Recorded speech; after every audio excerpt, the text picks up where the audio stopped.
Ring the bell.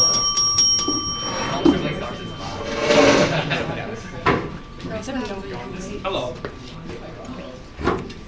I believe this.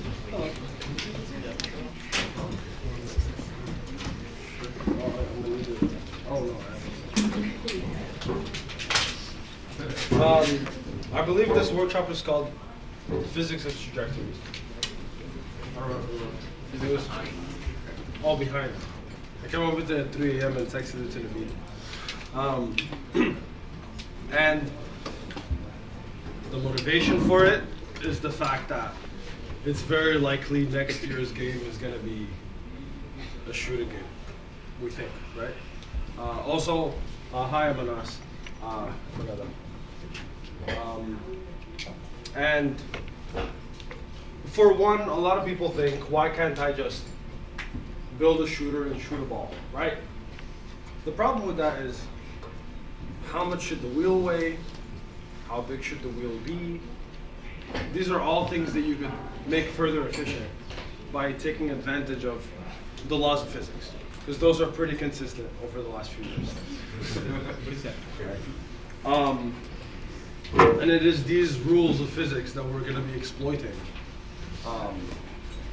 to understand our system. This is the thing that is sacred in physics, the system, your system. What is it? Right? In this situation, our system is a flywheel shooter.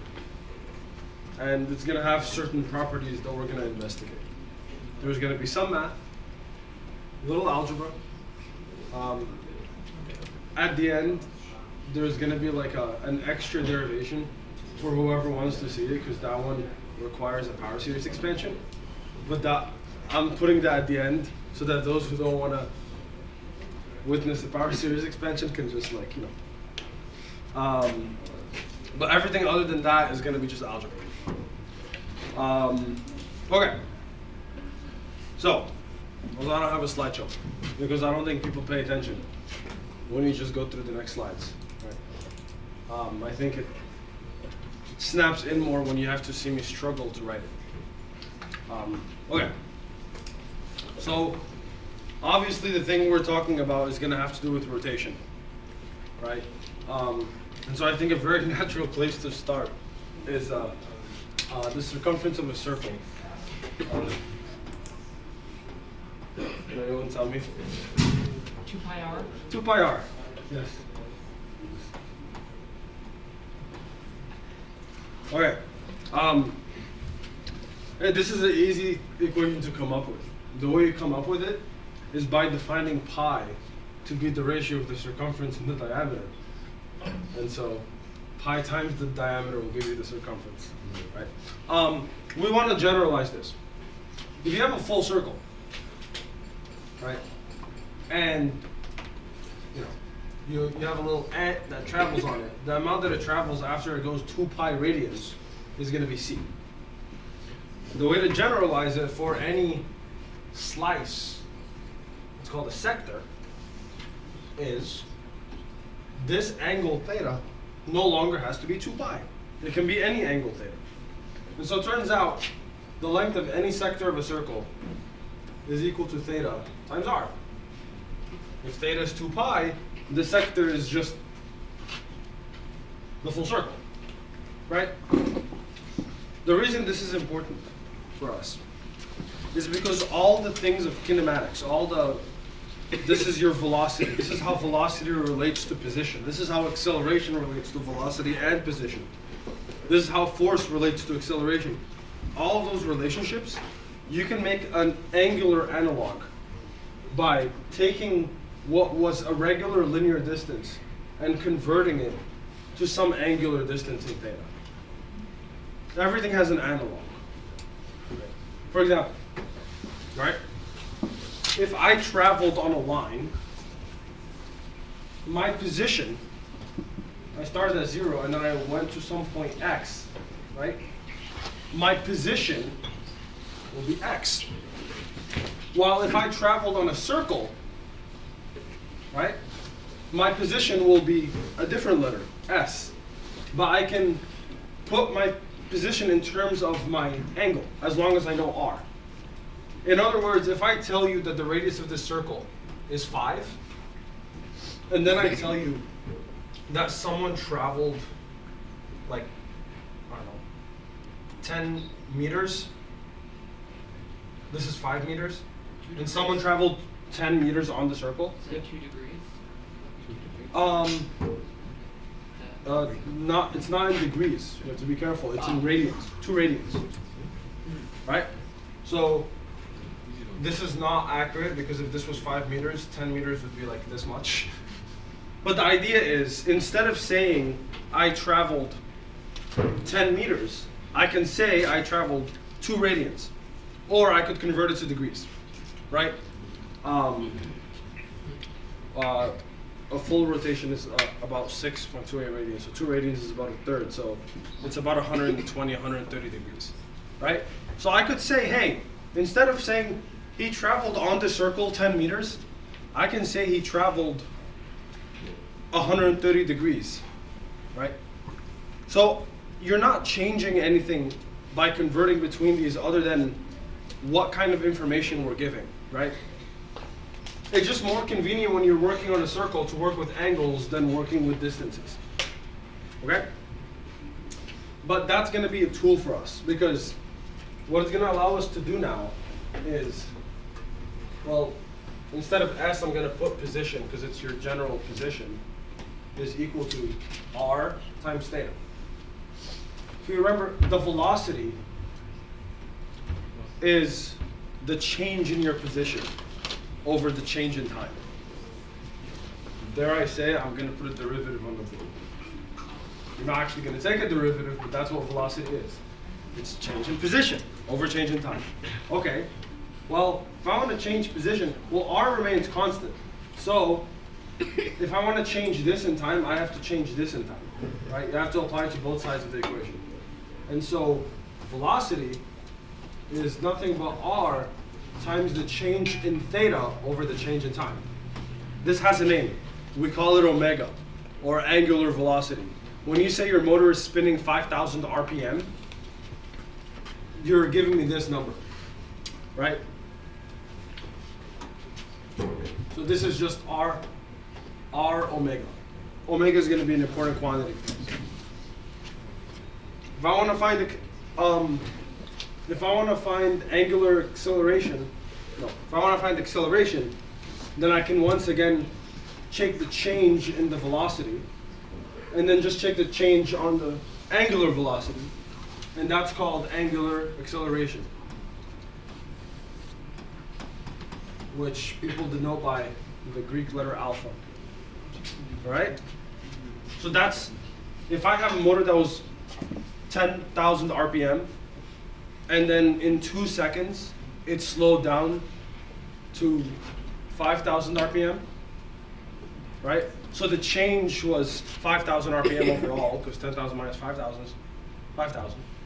And it happened in 2 seconds, right? So then the average angular acceleration was 2,500 RPM. Rotations per minute. So these are you can take all the quantities that you learn for linear motion, and you can apply them to rotational motion. How? You basically just tack on an R. Okay. You gotta make sure you put the R in the right spot. The way I like to remember where the R goes is the units on both sides need to agree. If I put the R with X, well, X can be measured in, let's say, meters. R can also be measured in meters. Theta is dimensionless. So I'm gonna get something that's meters squared is equal to something radians. That's not gonna work. So, yeah, if there's meters on the left, there should be meters on the right. If there is a unit of velocity on the left, omega is 1 over seconds. So you're gonna need the R so that R over seconds is a unit of velocity. So if you ever forget where the R goes, just check units. That's a good trick no matter what. Take that as good advice for any physics test you ever take. You could get like 50% of the questions right if you just check the units on both sides and make sure they agree. Okay. So now, something that I'm not going to derive, that I'm going to simply accept that Newton provided us with is F equals ma. Okay? So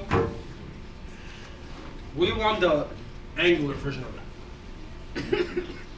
The way you obtain the angular version of that is basically just multiply everything by r. When you do that, A becomes alpha. And then what's the rotational version of force? Torque. So, this is basically F equals ma. Right? The torque of a system, except we're going to have to fix m. Because m is also not a rotational thing. So how could you possibly modify m? I mean, remember, we got that A is equal to R alpha. Right? I'll tell you, a way to define torque is R cross F. Right now, I'm just going to put it as the product of R and F, assuming they're perpendicular. This is torque, and this is A.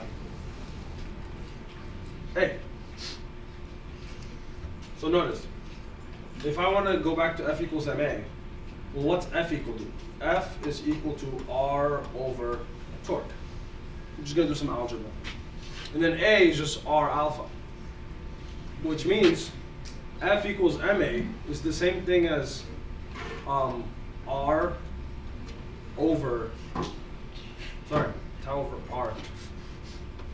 Tau over R.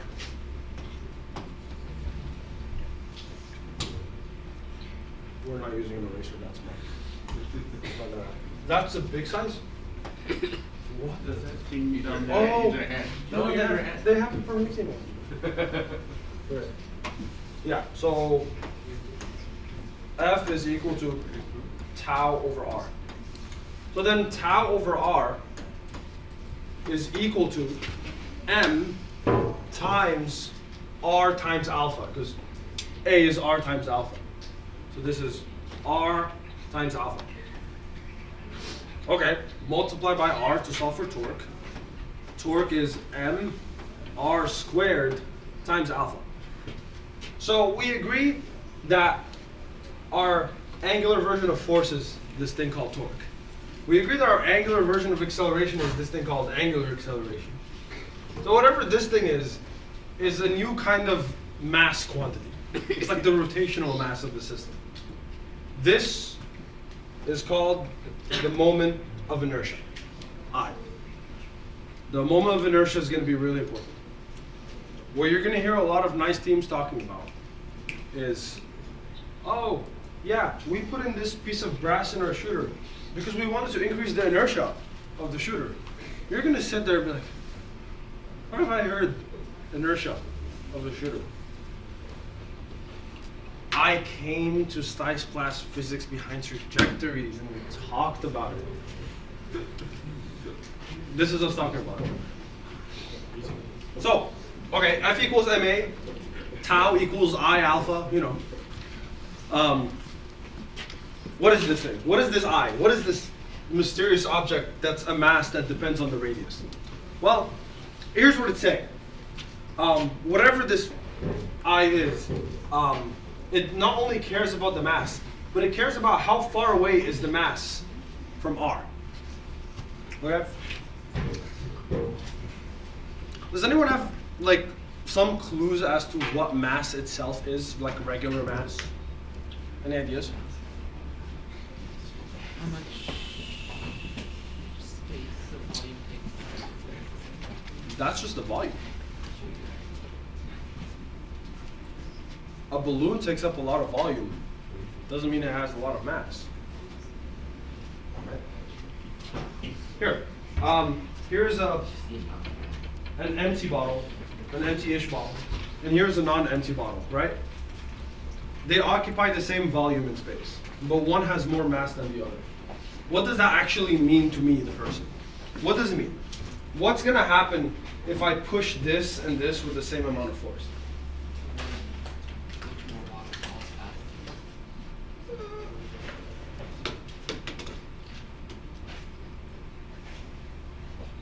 First off, things follow at the same speed. Galileo showed that. Aristotle used to think heavier things fell faster. That's usually due to air resistance.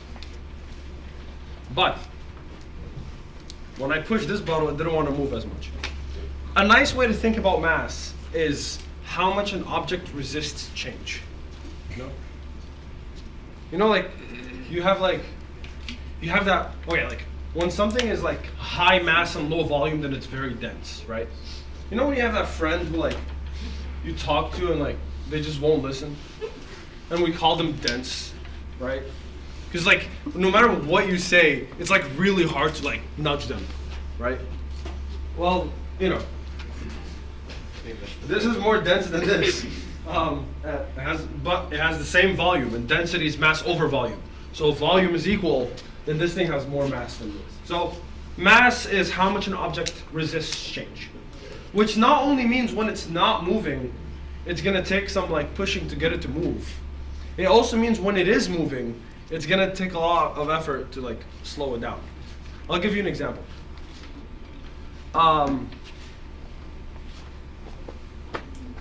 Say I took this bottle, right? And I launched it at one of you, like right to the head. Right? I thought of doing that, like as a demo, but I'm not. If I had to give you a choice, either I take this bottle and launch it at your head at 100 miles an hour, or go stand in the Grand Central Highway and allow a truck to go into you 100 miles an hour. Which one would you choose? But why? They're both going at 100 miles an hour. It's just the thing with less mass, it's easier to change that 100 miles an hour to 0 than changing a truck from 100 miles an hour to 0. You're not going to change the truck from 100 miles an hour to 0. You're going to become many people. Many little pieces. Okay, so it's not only hard to accelerate something with a lot of mass, it's hard to slow it down.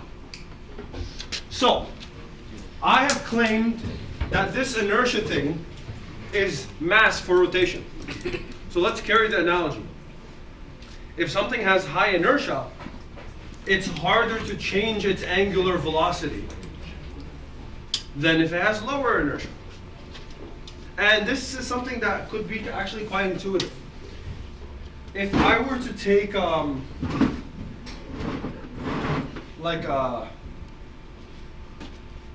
I were to spin this little thing in the belt, right, which probably has low inertia, I could stop it really easily.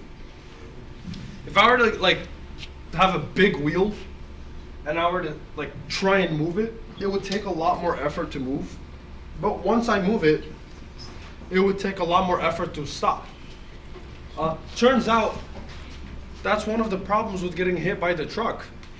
It's not just the mass of the truck, it's the inertia of the wheels that are driving it. Those wheels are huge.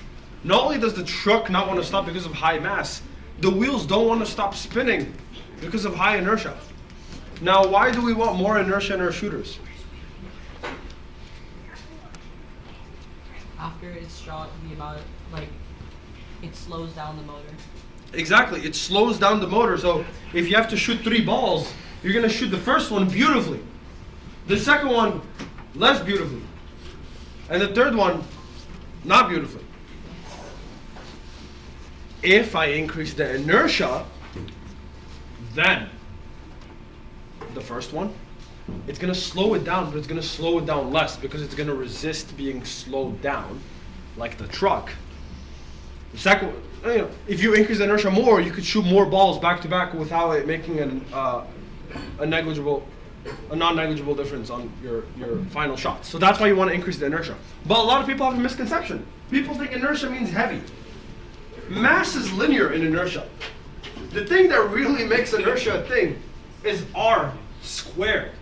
So if you double the mass of a wheel, you double the inertia. If you double the radius of the wheel, you quadruple the inertia. That's why your bicycle wheels and your car wheels are pocketed inside in the middle, because you don't need mass there. it's like mass there is not contributing to your inertia as much. It's just making your robot heavier. So, like, ideally, if you have as much space as possible, you actually want your inertia wheel to be this hollow wheel with these spokes, and then as much mass as possible in this like region here. Looks like the pizza I ate for lunch. That's true. So pizza is an object of high inertia. Okay, so that's inertia. How do you calculate inertia? I'm sorry. If you want to calculate inertia for most situations, you either look it up, ask ChatGPT, or do an integral. Because the inertia is equal to mr squared, but in reality, you're only taking little pieces of m and adding them all up, right? So you're really taking, like, if I have this object and I want to find the inertia of it, I got to define an axis, or else how am I going to define r, right? R relative to what? And then I got to take the mass here, and the mass here, and the mass here, and the mass here, and I got to add them all up. It's actually a summation of masses times the distance between the axis and those masses. So that's why there's going to also be an Ri squared. So you add them all up, right? M1 times R1 squared, that's of this little object, plus M2 times R2 squared times M3 R3 squared. But if you want it for some continuous distribution with a lot of little masses, this actually becomes an integral over your mass element times R squared. And the way you actually solve this integral is you define a density, and density is the change in mass over change in volume. Because densities of materials are known. Like if you're using 6061 aluminum, the whole thing has the same density, right? Density is telling you how much mass is held per unit volume. But then you replace dm with rho times dv, right? You just solve for dm, that's equal to rho times dv. And so this is equal to integral, let's say rho is constant, so you can actually pull it out. And then you get r squared times dv. So you actually integrate over the volume. That's how you would calculate. Or again, there are formulas for the inertia of a hollow sphere, or the inertia of a wheel, of a hollow wheel, of a non-hollow wheel. But also if you CAD, your CAD software should be able to give you the value of the inertia as well. That's how you find this value. What I'm going to demonstrate is another way to experimentally find this value. Okay. What time does my thing end? 4:45. Oh. Okay. So, you guys like circuits? Yes. Circuits. Yes. Electricity. It's really cool. I like citrus. In my They will. that's probably because they know about electricity. That's no. In my opinion, electricity is not as fun as trucks, but it's something. So let's talk about it. We're going to derive a motor from first principles. Yay! Okay. So where I'm going to be getting this information from is Tyler Venice.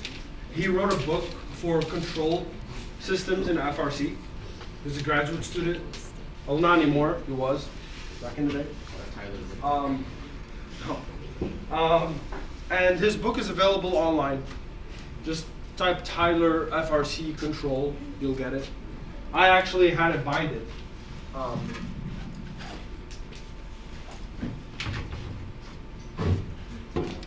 It's a really good book.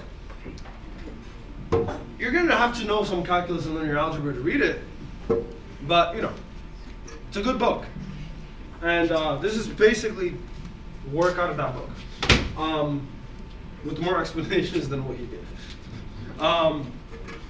So for the circuit, we're going to have a plus here, or not. We're going to have a plus here, and a minus here. Say this is a very wide 9-volt battery. And so there's going to be some potential difference, right? Like 12 volts. And you're going to have a circuit. Now every circuit has a built-in resistance.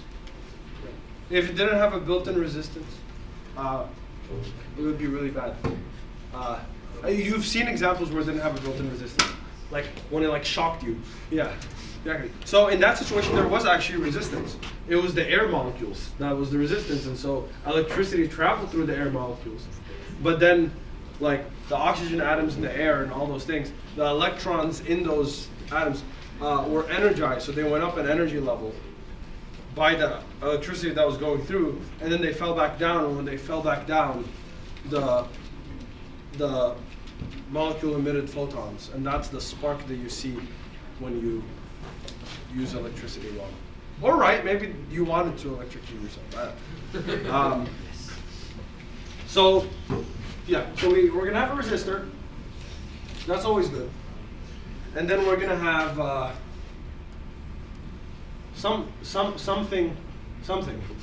something here. So yeah, and that thing is gonna, in our situation, be later on a motor. So you're gonna have like current. I don't know what convention current you want to use. You're gonna have current, and yeah, you're gonna have a load. And what's gonna be the voltage at that point? It's gonna be something that we're gonna have to define. We don't know how to define it, so we're gonna cheat and we're gonna make up a constant. If I have a motor and I give it a voltage, it's gonna spin. If I give it more voltage, it's gonna spin more. I give it less voltage, it's gonna spin less. By how much does it spin when I give it some amount of voltage? That depends on your motor. You know, a really good motor, for not that much voltage, will give you some good speed and torque. But for, you know, the motors you'd buy from Alibaba, I'd recommend you don't use the maths presented in this course. So we're going to define a constant. We're going to call it Kf. That constant is basically going to be the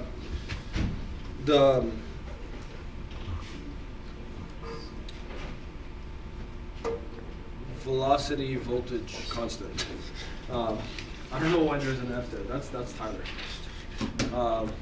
But essentially, this thing is going to be the amount of volts a robot.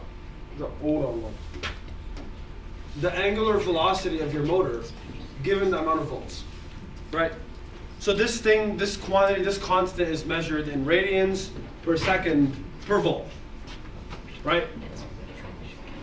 If a motor is really, really good, Kf will be a larger value. If it's not that good, Kf will be a smaller value. So then the voltage in this situation would be omega over Kf.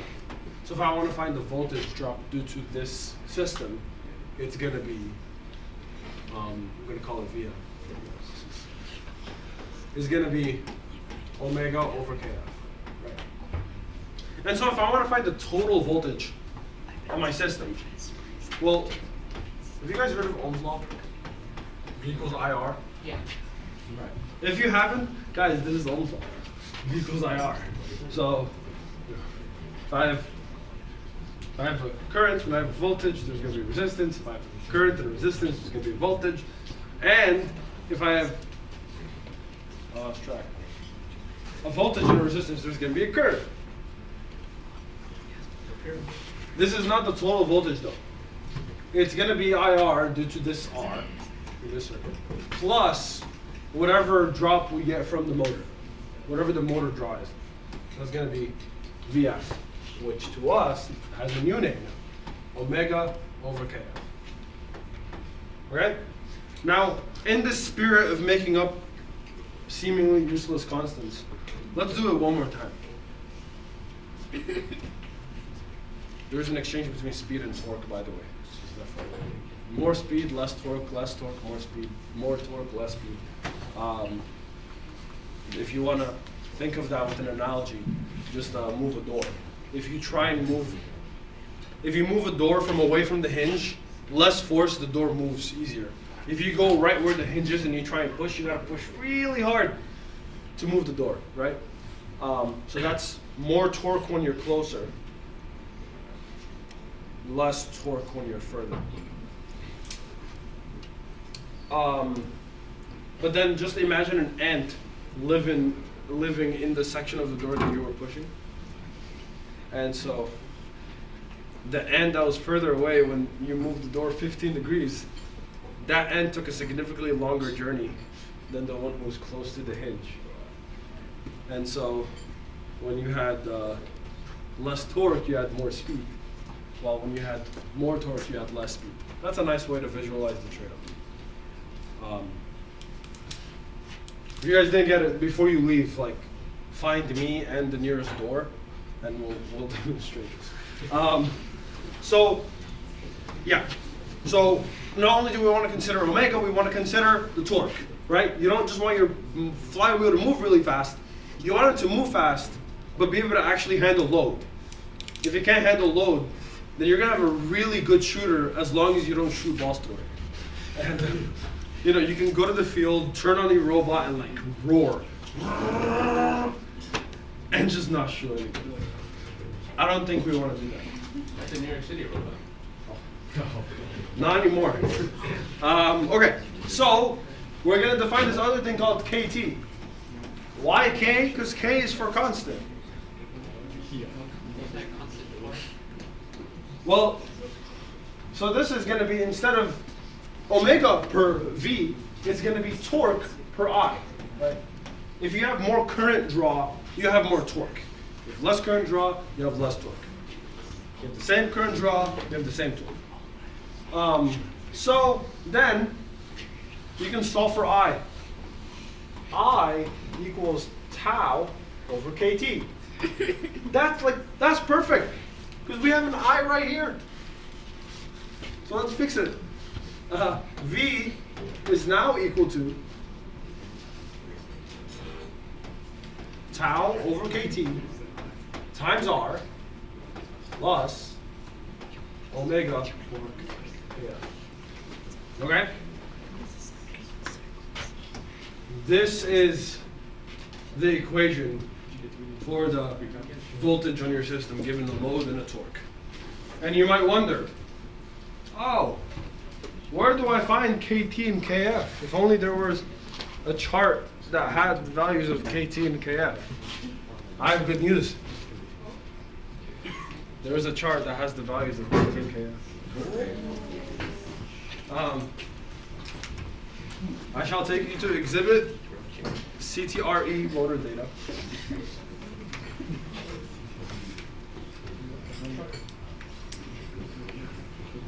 I don't know what's gonna happen. I just plugged it in. Oh, I do. Yeah. Oh, HDMI too. That's me. At the current moment, it disagrees. Well, at the current moment, my whole computer just froze. Wow. Okay. As you can see, we're underutilizing our screen here. Well, Wow. It doesn't know how to treat the resolution difference. I can see that. Okay, guys, this is the CTRE testing lab. They're a testing lab so that you don't have to be.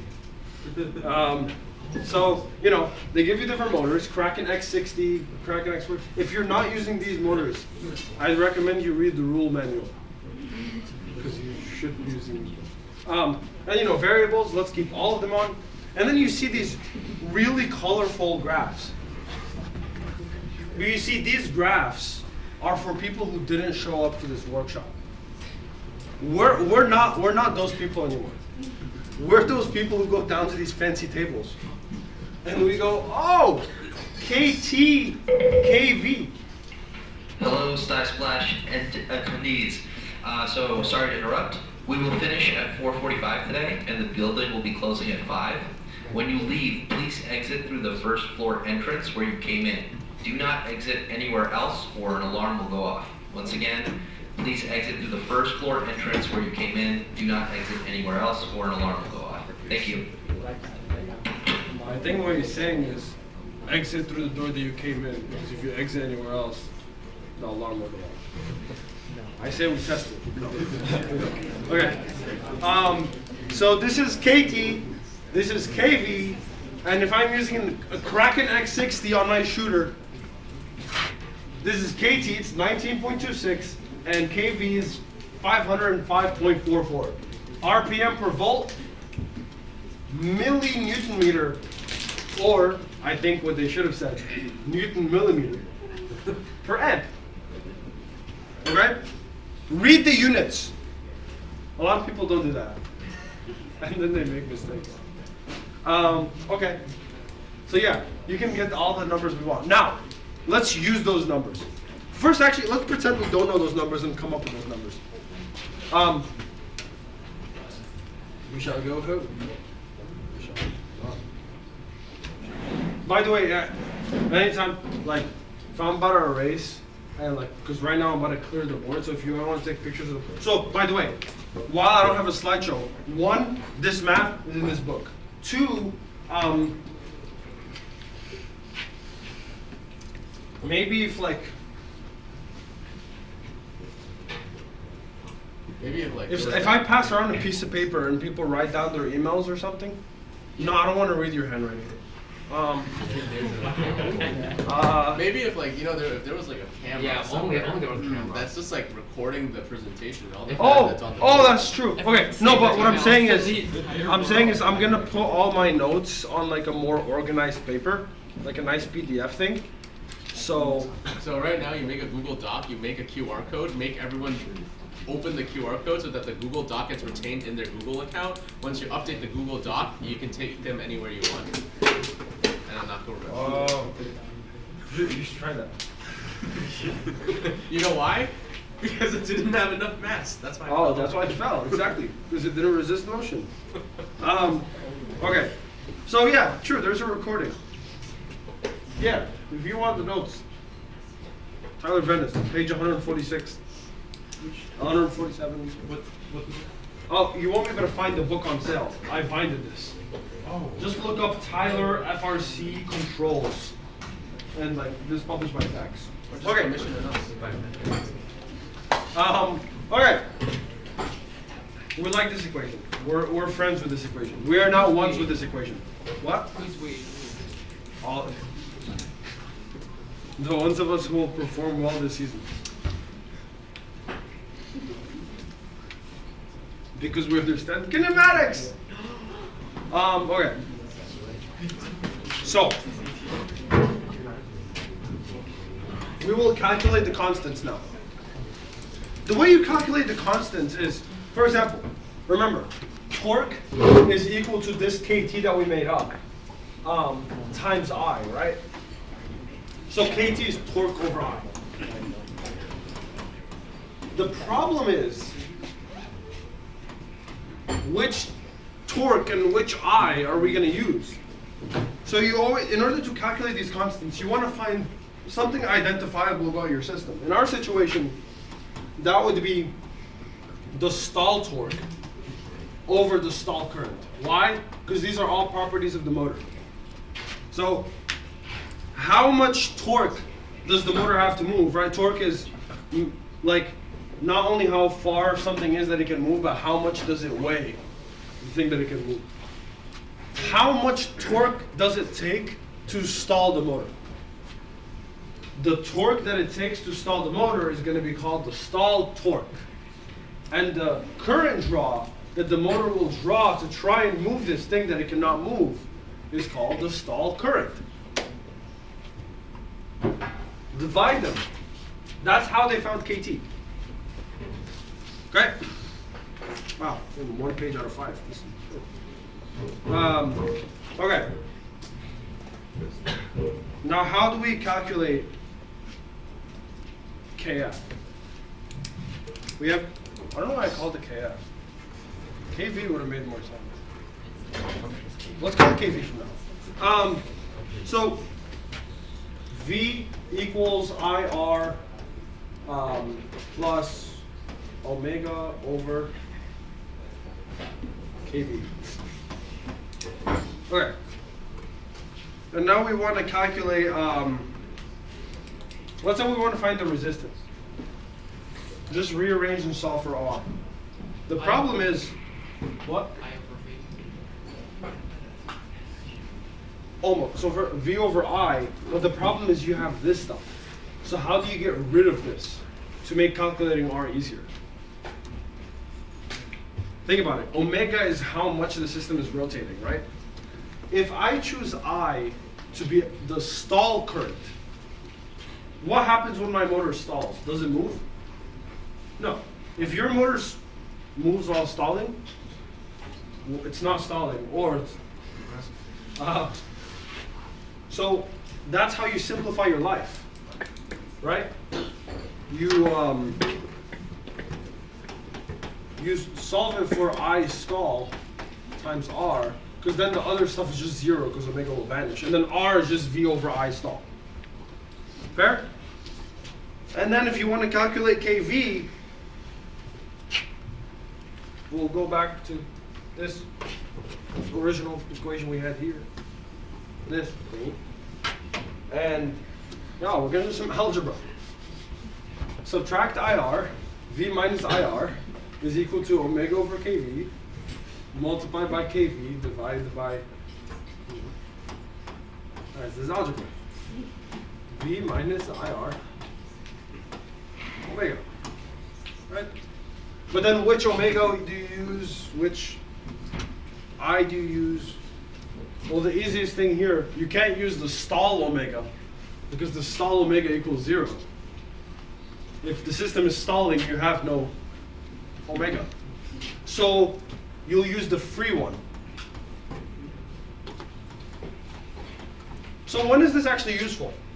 Let's say you have a motor that you can find the KV value for. Sometimes that's not what you have. Sometimes you have like a whole gearbox with like all these other things, and you want to calculate KV.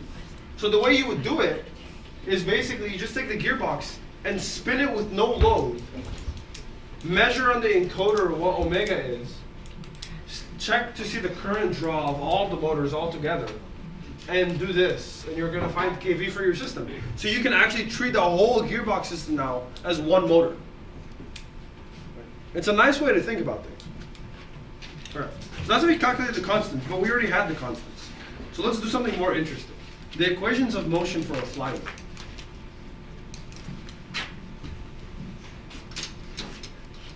For that, a really bad thing is about to happen. I'm about to draw.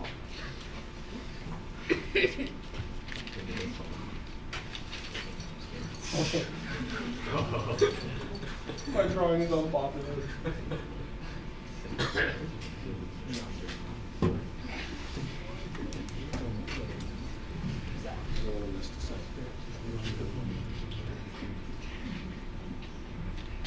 Current. Voltage.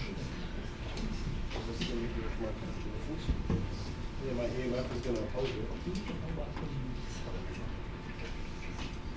It's going to oppose this, so the voltage goes like this. But EMF is just the backwards voltage. If you drive something with like electrons, and then it wants to use those electrons, it's going to fight back on your electrons. That's why you need to push in the first place. That's why you need the potential difference. That's why you need the battery to make things work. Like when you have a voltage and a current and you're turning on a light bulb, the light bulb is actually pushing back on the current. That's why you need to do work in order to keep the light on. So that's called the back EMF. And now we're actually gonna, so this part here, this is exactly from like Tyler's book. This part here is the circuit. And then we're now gonna attach a mechanism to it. We're gonna make the simplest flywheel shooter you can imagine. It's gonna be this, connected to some gear, connected to some bigger gear, and this is going to be connected to an object with inertia J.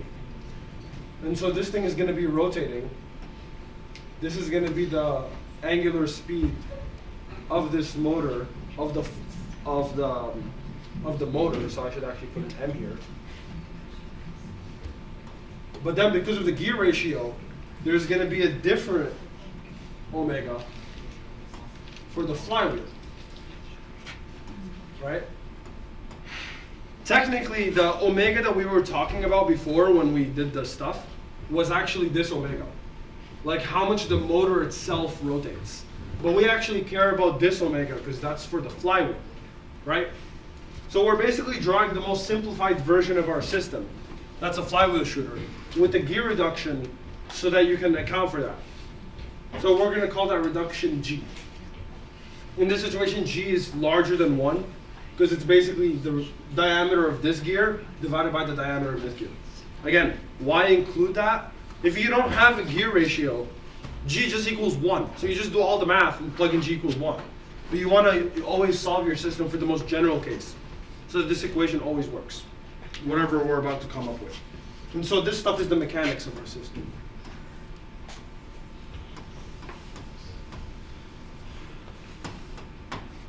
Okay? So, we're going to go back to an old friend. V equals tau m over kt times r plus omega n over kv. Notice that I put m. Why did I put m there? What's the m for? Why does that say tau m and that says omega m instead of just tau and omega? Why am I being specific now? No. Because you're trying to differentiate between the rotation. Exactly. I'm trying to differentiate. This is for the motor. The torque of the motor. The RPM of the motor. That's this. That's what we derived the equation for. The thing that we're going to actually want is the torque of our actual wheel that's shooting the ball. And the RPM of the wheel. If I have a 6,000 RPM motor, but then I do a 2-to-1 gear reduction, my actual wheel is only moving 3,000 RPM. But it has twice the torque. So that's what I'm trying to account for. That's why I'm differentiating between M and F. Okay? So we're just going to see how you solve for various things. So for example, we want to solve for tau of m, the torque on the motor. Guys, we just do algebra. Right? We want to find that. We isolate it. So take V, subtract Wm, or omega m, from both sides. So V minus omega m over kV. This is equal to tau m times r over kt. And then I'm just going to multiply both sides by kt over r, right? And so this is just tau of m is equal to v kt over r minus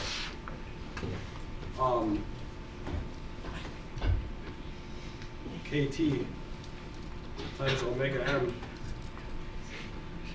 over kv times r.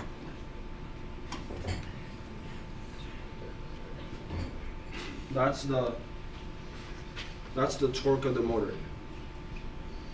That's how you calculate it. That's not what we actually care about. We care about the torque of the flywheel, right? And so we're actually gonna do a little situation where we're gonna use that big G, right? Essentially, we're carrying a following substitution. The torque on the motor is equal to the torque on the flywheel related by this, G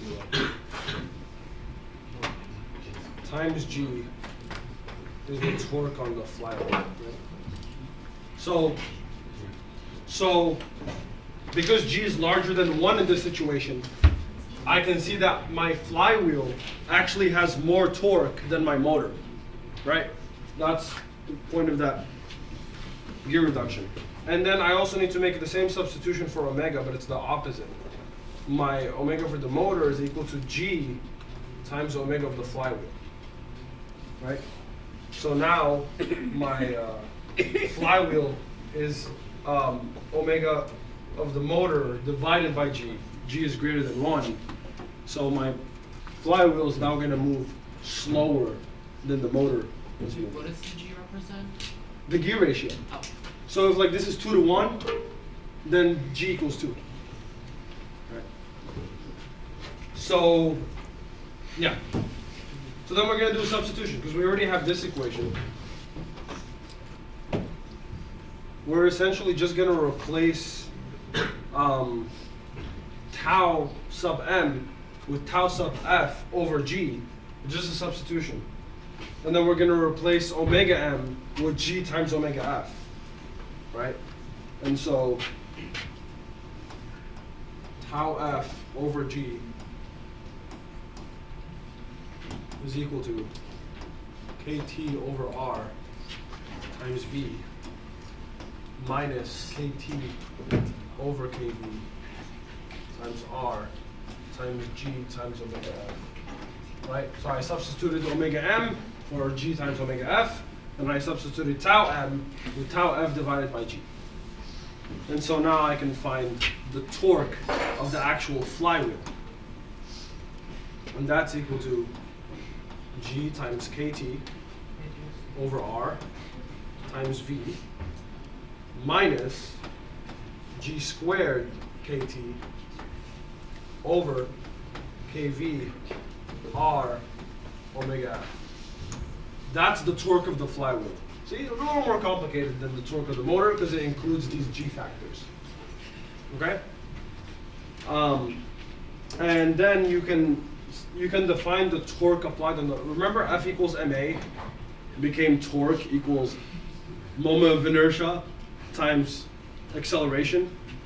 So torque of the flywheel is equal to the moment of inertia of the flywheel, which for us we defined as J, times the omega dot of the flywheel. So omega dot is basically the time derivative of omega, which is just alpha, the change in omega. So this is tau f, right? So now we're basically just going to substitute that in here. And that's going to give us all the kinematics that we've ever needed, right? So you substitute it in here and create some real estate.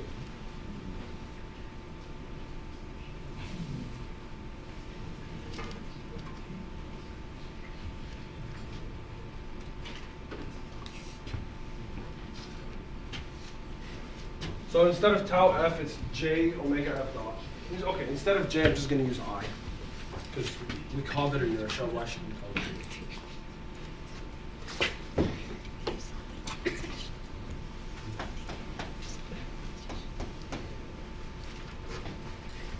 okay. So I times omega f dot is equal to g times kt over r times v minus g squared kt over kv r omega f. And so you can solve for omega f. Okay, let's just call omega f omega. Omega f is the speed of our flywheel, right? Right, that's what f was. M was the speed of the motor. We've already converted from the motor space to the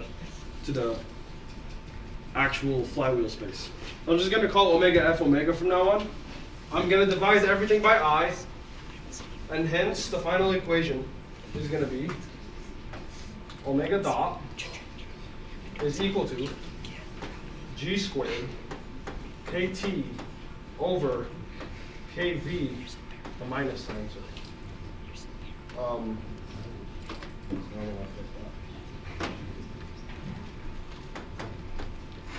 G kt over r times I.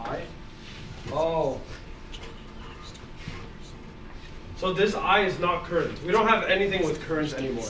That's why when people use calculations with both circuits and inertia, they like to call inertia J, because current is already I. Here, I is not current, I is inertia. Check the units on both sides.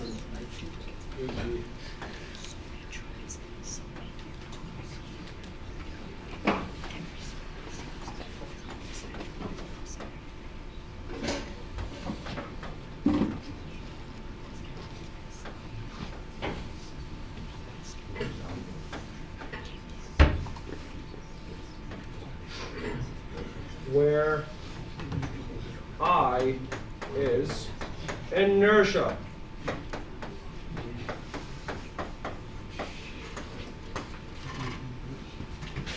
That would be the final equation for kinematics of your. So this is how much your wheel is going to accelerate.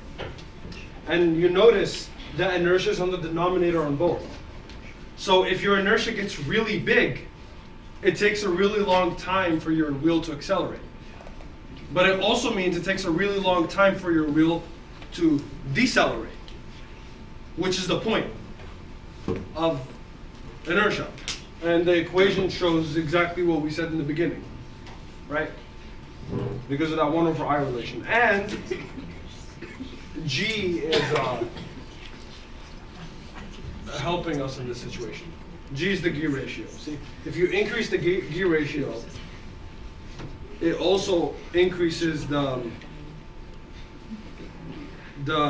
acceleration and deceleration of the system. That's how you do it without needing to like take a lot of time to ramp up. Right? If you wanted to ramp up really fast, you need a lot of torque if you have high inertia. That's how all these things relate together, right? That's like, if you have something with really high inertia, don't plan on shooting when the game just started in 1 second. It's gonna take a couple of seconds for your wheel to ramp up in speed, right? And the last thing is, if you want to determine the moment of inertia, right? We'll go back to the equation we had. I'll just multiply both sides by I again.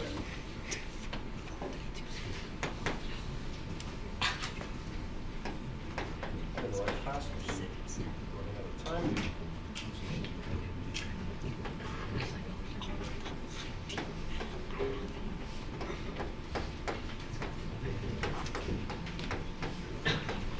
Right. If you wanted to see how you like solve for I, we'll just rearrange this equation. Right? Like, I'm gonna rearrange it to solve for omega. So omega is equal to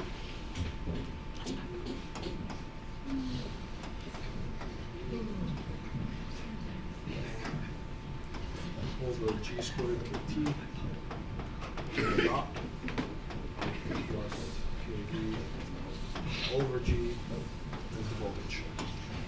Why would this help you find inertia? Well, the procedure runs as follows. Run the flywheel forward at a constant voltage. So input a constant voltage to your thing. And record the angular velocity over time. Right? Compute the angular acceleration from the angular velocity data as the difference of each sample divided by the time in between them. Perform a linear regression of angular velocity versus angular acceleration. See, because this is a linear equation, right? This is y, this is x, and this is the y-intercept, right? So if you plot omega relating to the angular acceleration, you're going to get a straight line. And that line is going to have a slope. Take the slope of that line and basically multiply it by minus g squared kt divided by kv over r. And that's going to estimate the inertia. So technically, you don't have to calculate And well, you have to calculate this, but like the calculation was already done for you. Technically, you don't need to calculate I manually. If you have so many things on a shaft and spacers and this and that, and it's hard to account for things, this is a very good way to find the moment of inertia of your system. And you can see from the previous equations that it allows us to Hello, StuySplash. It is now 4:45, and that brings an end to our presentations. Thank you so much, attendees and presenters. That's what I was supposed to say. Please make your way out through the first floor entrance where you came in.